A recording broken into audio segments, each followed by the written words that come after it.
When peace feels unfamiliar, restoration begins here. This is Pipe Podcast. Hey, welcome back to Pipe. Plug into positive energy. I'm your host, Kizia Mayfield. And if this is your first time here, welcome. I'm really glad you found us, and I'm so glad you're here. Before we get into today's episode, I want to say something. This podcast isn't surface level. We don't do small talk around here. We come in, we sit down, and we tell the truth because I genuinely believe healing begins when truth becomes safer than silence. So that's exactly what we're going to do today. Pull up a chair, get comfortable, because this one is personal. This conversation has been sitting inside of me for a while, and I think it's finally time. The title of today's episode is Maybe I Was Never the Problem. I want you to just sit with those words before I explain what they mean.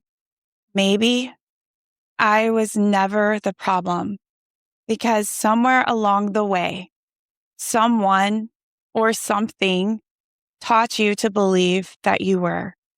It taught you that when things went wrong, when people left, when conflict showed up, the most logical explanation was you. That something inside of you was broken, that you were too much, or maybe not enough. So you carried that story. You got quiet when you wanted to speak. You made yourself smaller when you actually needed more space. You left before you could be left. You solved problems that were never yours to solve because somewhere, probably as a little child, you decided the safest thing you could do was remove yourself from the equation. Today, I want to talk about where that story comes from, how it quietly shapes our relationships, what it costs you, what it looks like to finally choose a different story. Let's get into it. So I want to start by telling you what happened this week, because this episode didn't come from a sermon I heard or a book I read. It came from a week that just pushed me in the best way possible. The kind of push that's uncomfortable, but it's also incredibly clarifying. This week and last week, I've had so many conversations, real conversations with my children, with Darius. And honestly, some of the most important conversations were the ones I had by myself, just sitting quietly, thinking about my parents, thinking about how I grew up, thinking about what was modeled for me. Not because the people who raised me were necessarily bad people. They weren't. They were human. They were imperfect. And like all of us, they probably did the best they could with what they had. But sometimes the best someone has to give still isn't enough to teach you some things that you desperately needed to learn. As I look back over my life, I started noticing patterns in my relationships, patterns in the way I respond to conflict, patterns in what happens inside of me when there's tension and distance or misunderstanding. And this week, I noticed something I had never really seen before. There was a thread, common denominator, but it wasn't my circumstances. It wasn't bad luck. It wasn't even the other people. It was a story I'd been carrying for so long, I didn't even recognize it as a story anymore. I thought it was just simply the truth. And that story was this: I am the problem. And I have a feeling that I'm not the only one who believes something like that. If you've been listening to Pipe for any length of time, or you've done any real honest healing work, you probably found your own version of that story. Maybe yours sounds like I'm too much, or people always leave me, or I ruin everything. Or maybe it's if I hadn't been so, you fill in the blank. That's the story. And stories like that run deep.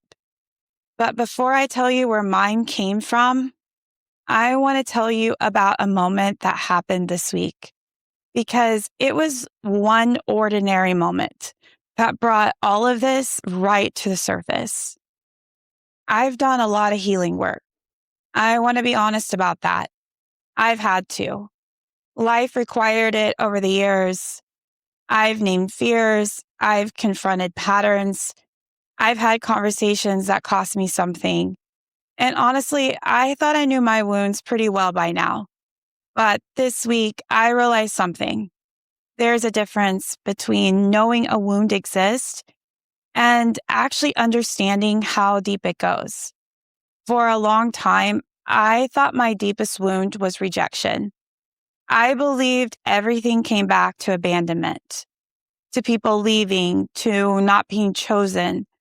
That's the story I told myself for years. But this week, I realized something. It wasn't rejection. Not really. It was something even deeper.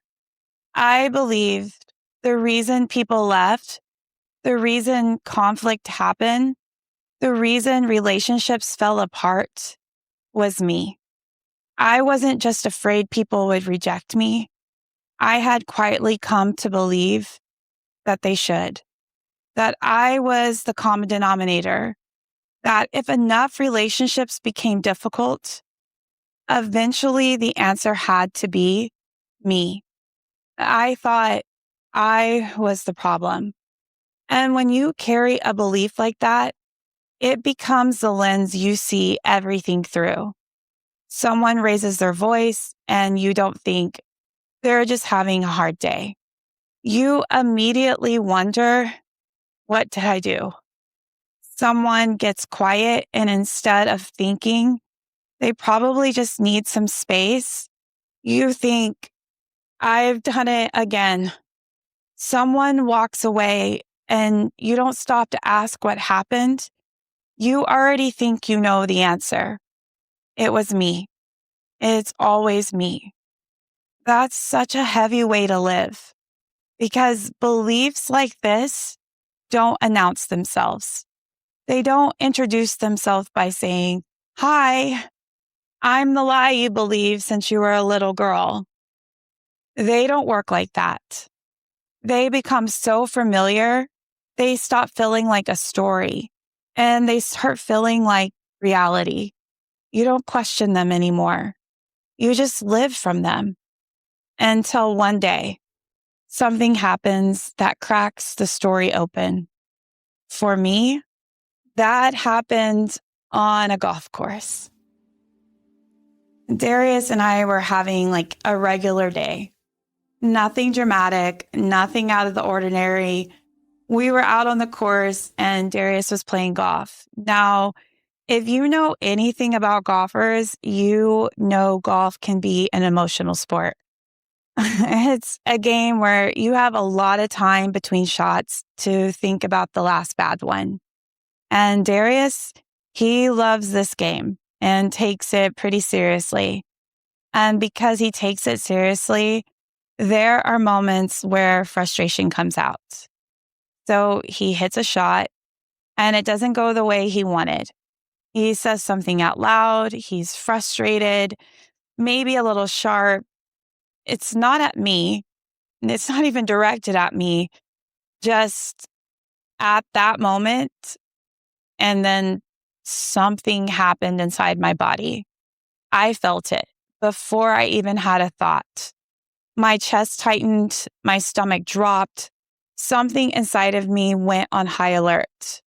that familiar electric feeling that I now recognize as my nervous system saying danger. It's the same feeling I get when conflict shows up.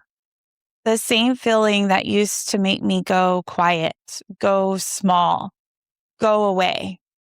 And my very first thought, automatic, immediate, without a single piece of evidence, was, what did I do?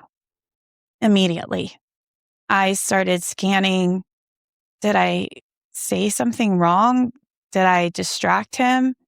Is he upset with me? My brain immediately went to work, building a case for why, once again, I must be the source of the problem. Even though Darius hadn't said one word to me, even though there wasn't any conflict between us, even though all that had happened was a grown man missing a golf shot and expressing frustration to no one in particular. But here's what made that moment different. And this is why I'm telling you that story. I caught it. I actually heard myself. I felt the spiral starting. And for the first time in a very long time, I didn't follow it. Instead, I talked myself through it right there in that moment, quietly, almost like I was coaching myself from the inside. Kizia, he's not upset with you. He's frustrated with the shot. That's his frustration, not your failure. You didn't cause this. You don't have to fix it. You're okay. And I then was able to choose connection instead of retreat. I didn't pull away. I didn't get quiet. I didn't start managing my distance. I didn't begin calculating how to make myself smaller so I could just wait for the tension to pass. I just stayed. And do you know what happened?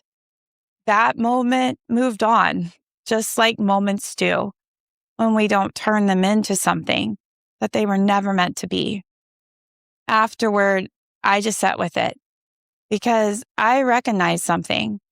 That moment wasn't really about golf. It was about a pattern I had deeply ingrained, an automatic pattern that had been running inside of me for a very, very long time. And I knew if I was ever going to be free from it, I had to understand where it came from. Now, I want to pause here because I think this is important. Part of healing, real healing, not just the kind that makes you feel good in the moment, is learning to be accountability to reality. Not your interpretation of reality, not to the story your nervous system is trying to tell you, but to what is actually happening. What was actually happening on that golf course was this. My husband missed a shot and he was frustrated. That's it. That's the whole story. But what my nervous system was telling me was a completely different story. It was telling me that the frustration pointed at me, that I had done something wrong, that I was in danger, relational danger, and I needed to either fix it or flee. That gap between reality and interpretation, that's where so much unnecessary pain lives. Because when we confuse someone's frustration with rejection, we respond to something that isn't even there. We have arguments that haven't started yet.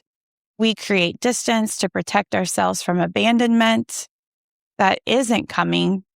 We leave in 100 small ways before we can be asked to leave.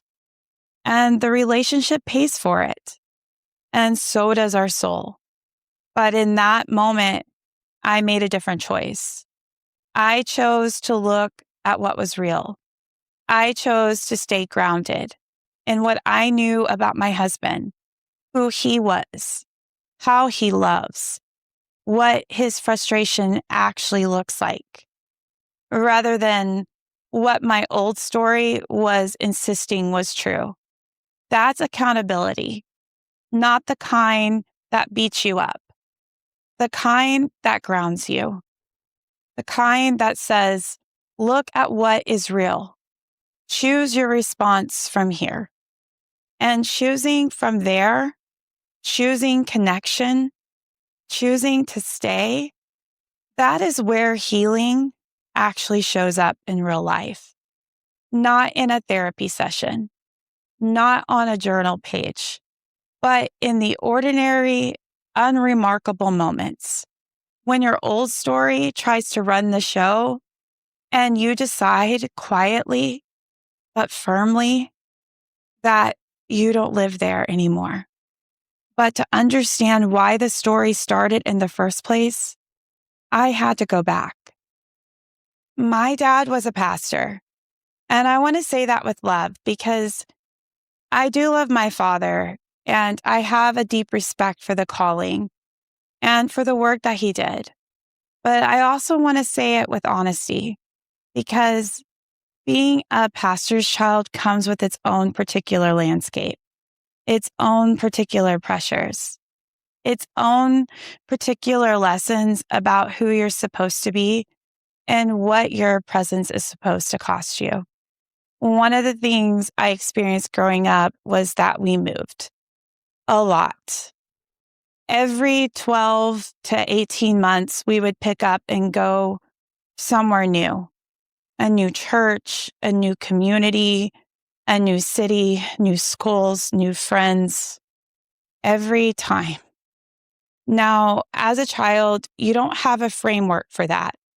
You don't sit down and rationally process that this move is about church leadership and ministry decisions, and it has nothing to do with my relationships or my worth. You don't do that. What you do is feel. And I felt over and over again, it ends. Whatever I build here, it ends. And here's the part that really shaped me. The leaving was rarely peaceful. It wasn't, we had a beautiful season here and God is calling us somewhere new. It was often and too often filled with conflict, tension in the church, disagreements that couldn't be resolved. And the response to that conflict was to leave. So what did I learn? I learned several things, and I learned them deeply, the way that children do, not from being taught, but from watching, from absorbing. I learned that conflict means the end of a relationship. I learned that when times or things get hard, you go. I learned that the way you handle a problem is by removing yourself from it. And I learned most dangerously that if the conflict was happening around you, if you were somewhere in the orbit of it, you were probably at least part of the cause. I was a child. I didn't have words for any of this, but I filed it. My nervous system filed it with meticulous, detailed precision, and I built a strategy around those lessons, a survival strategy. And that survival strategy looked like this. Don't get too attached. Don't go too deep. Keep your options open. When it gets hard, you leave first. And when you can't figure out what went wrong, assume it was you. That strategy kept me safe for a long time, or at least it kept me from feeling certain kinds of pain. But it also kept me from something else, something that I didn't even realize I was missing until so much later. It kept me from staying. When you grow up learning that leaving is an answer to a conflict, you find very creative ways to never have to stay through the hard part. For me, one of those ways was my friendships. I always had multiple groups of friends. And I want to be clear, I'm not talking about being social or well connected. I'm talking about a deliberate, almost unconscious strategy of never going deep enough with any one group, that losing them would devastate me. If things got complicated in one group, I could just flow to another. If conflict came up, if someone misunderstood me, if things started to feel too hard or uncomfortable, I had somewhere else to go. I was never without options. And at the time, that felt like safety. But what it actually was a way to avoid ever learning how to repair, because repair requires staying. Repair requires sitting in the disruption and the discomfort of a rupture and choosing not to run. It requires believing that the relationship can survive what just happened, that conflict is not necessarily a death sentence, that misunderstandings are not the end. I never learned that. I never had to, because I always left before we got there. And here's what it did to me. Over time, it reinforced the story. Every time I left a relationship or a friendship before it got hard, I told myself I was protecting myself. But what I was actually doing was confirming the belief. See, you can't stay. See, things always fall apart. See, it's better not to get close. I was building evidence for a case that was never true. And I carried every single piece of it right into my marriage. Marriage is a terrifying place to bring an unexamined survival strategy, because marriage doesn't let you have 5 backup friend groups. Marriage doesn't allow you to gracefully drift away when it gets hard. Marriage is one person, one home, one life that you've decided to build together. And when conflict comes, and it always comes, there's nowhere to redirect. You have to stay or you have to go. And for me, going was the only option I'd ever really practiced. The first time Darius and I had a real conflict, the kind that didn't resolve in an hour, the kind that sits heavy between two people and demands something from both of them, I did what I always had done. I said, I'm leaving, usually in a dramatic way, and there's maybe some screaming. There was just this definite, settled, like it was the only logical conclusion. Like I have done the math and this was the answer. And I got in my car and I drove for hours. And here's what I want you to understand about what was happening inside of me during that time. I wasn't angry, or at least anger wasn't the primary thing. What I was relieved, because I had done it. I had removed the problem. I had separated myself from the conflict. I had taken away the source of the difficulty, which in my mind, in that old story, was me. Think about that for a moment. I genuinely believed that by leaving, I was doing Darius a favor.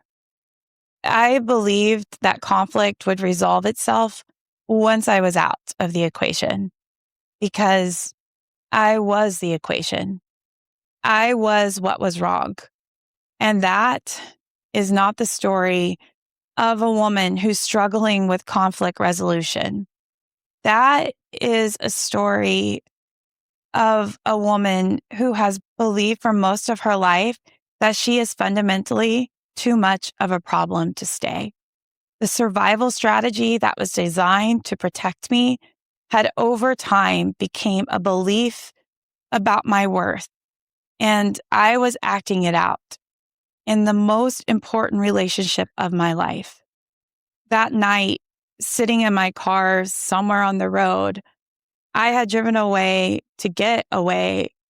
I didn't have all of the language yet, and I didn't have the clarity I have now.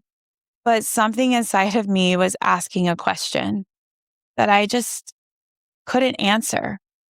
If I leave every time, what am I building? I want to talk about my husband because part of this story, a big part, is about what consistency does to a wound like mine, what it does to a person who's been rehearsing conflict equals ending for 30 something years. What happens when someone refuses to confirm the story that you've been telling yourself? Darius stayed. That sounds simple, and it is simple in the best way possible. It's profoundly, earth-shakingly simple. When I left, he didn't let the leaving be the period at the end of the sentence. He called, he checked in, and he said, "Baby, come home." Not in a controlling way, not in a demanding way that communicated something my whole system had never received before. Your leaving doesn't end this. I'm still here. Come home. And the first time he did this, I didn't trust it. I'm going to be honest with you. I heard it as manipulation. I heard it as some kind of tactic because in the only story I knew, staying after conflict was not something people did. It didn't make sense to me. It felt suspect, but he kept doing it consistently, not perfectly. I mean, Darius is human and we've had all kinds of seasons, but the through line was consistent. He did not let me rewrite our marriage as a story that ended every time I reached for the door. And slowly, not overnight, not in a single moment of revelation, but slowly something started to shift inside of me. I started to realize that conflict between us didn't have to mean the end, that we could have a rupture and come back, that we could disagree deeply and still find each other on the other side, that I could be frustrated and he could be frustrated. And we didn't have to be afraid of each other's emotions, that it's not a small thing for someone who grew up believing that conflict was the announcement of a goodbye, learning that conflict can actually be the doorway to deeper connection. That rewrites everything. Darius didn't heal me. I want to be clear about that. Healing is work that I can only do. And God had to walk me through most of it. But Darius gave me something to practice against. His consistency gave me evidence that challenged the story. His commitment gave me space to stay instead of go. And in staying and choosing over and over not to leave, I started to heal something I hadn't even fully named yet. This week, I watched my daughter tell the truth. And I don't mean something dramatic, and I don't mean she made some grand confession. I just mean she said something honest about how she was feeling, about something that had bothered her. And she said it clearly, without guarding it, without softening it to past the point of meaning, without making herself small to manage everyone else's reaction. She just said it. And then something beautiful happened. She got lighter. I watched it happen. I watched the weight of the held thing lift off of her as soon as she put it down out in the open.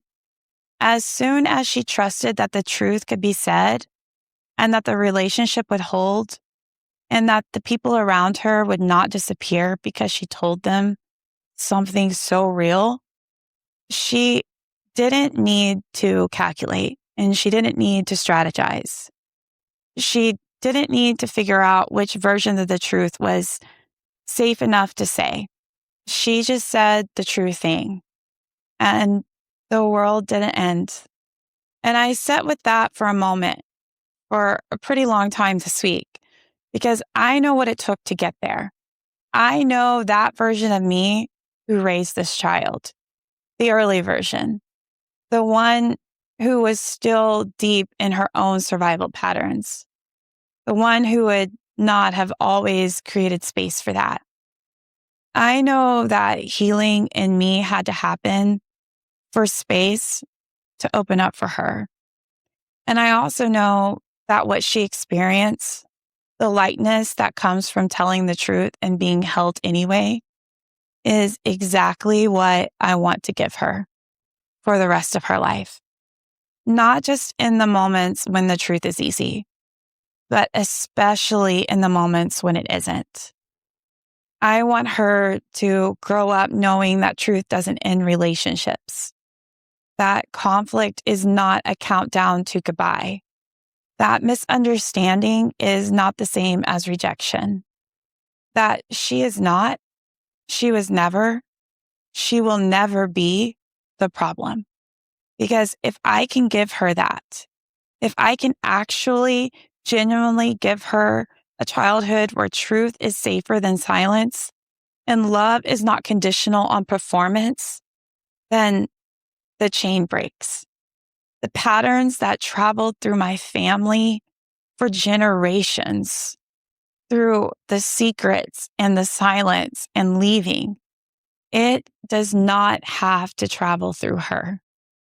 And that is worth every hard, uncomfortable, painful, necessary piece of work I have ever done.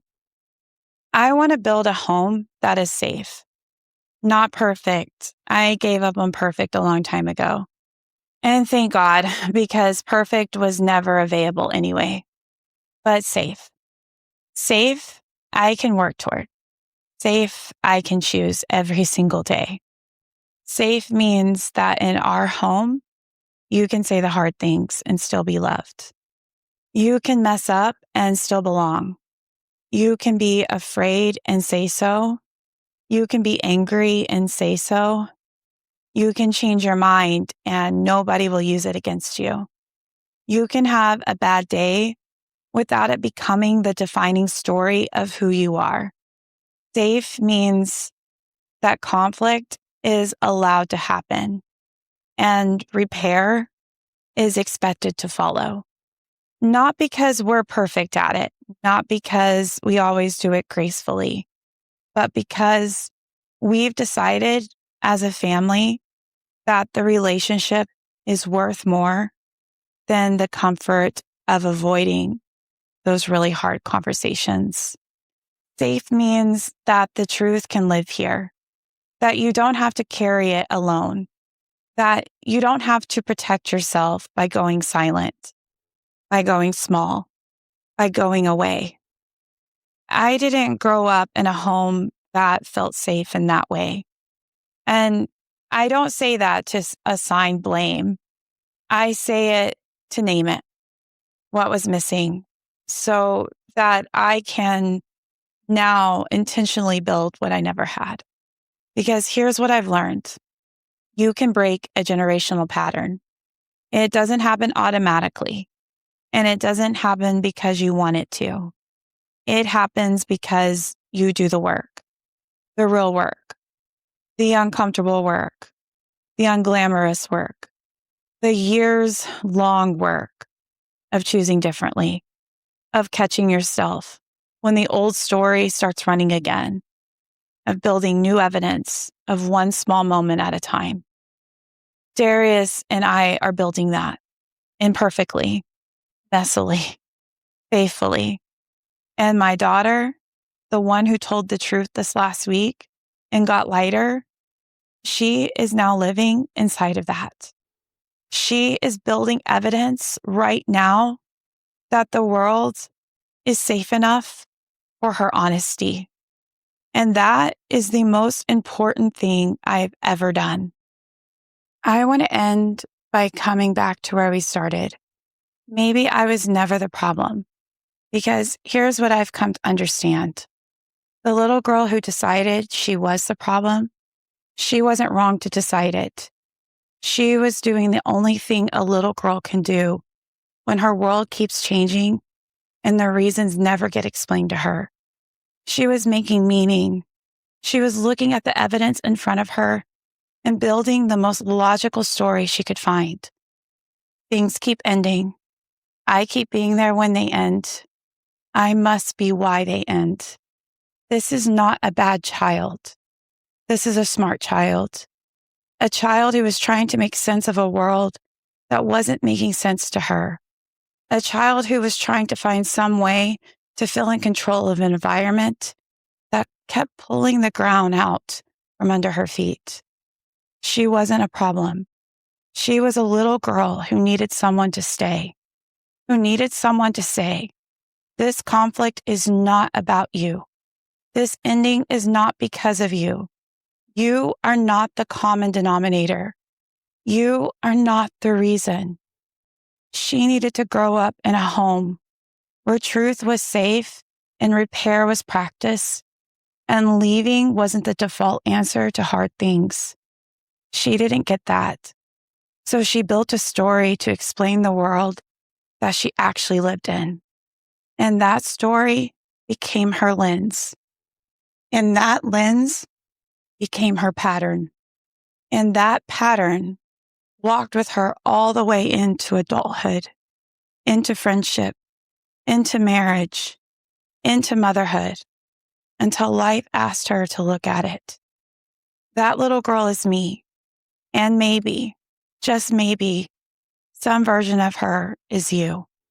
Maybe you're the one who's been carrying the story that you're too much or not enough, or that the reason things fall apart is something fundamental about who you are.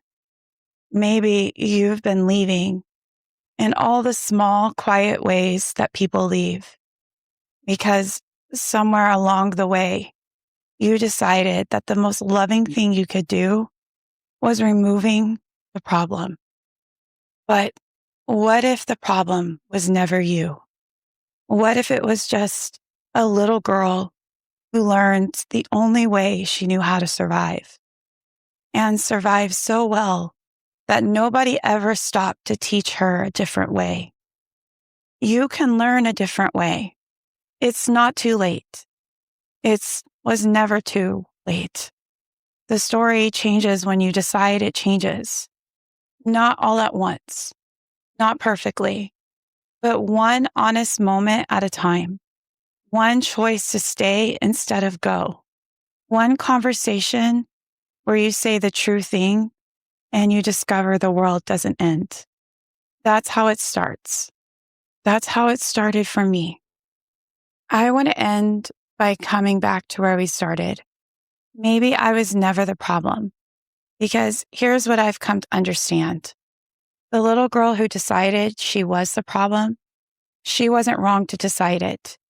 She was doing the only thing a little girl can do when her world keeps changing and the reasons never get explained to her. She was making meaning.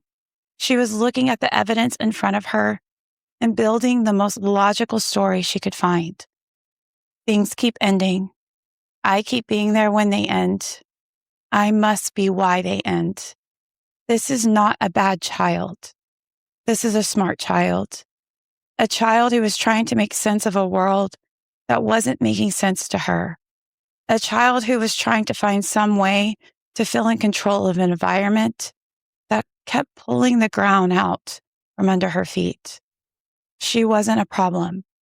She was a little girl who needed someone to stay, who needed someone to say, this conflict is not about you. This ending is not because of you. You are not the common denominator.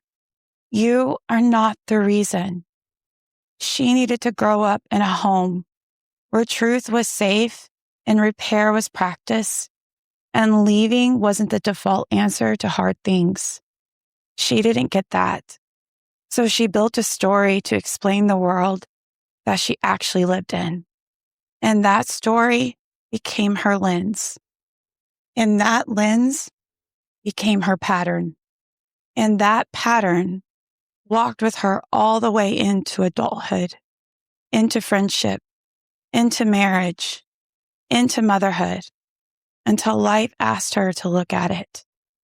That little girl is me. And maybe, just maybe, some version of her is you. Maybe you're the one who's been carrying the story that you're too much or not enough, or that the reason things fall apart is something fundamental about who you are.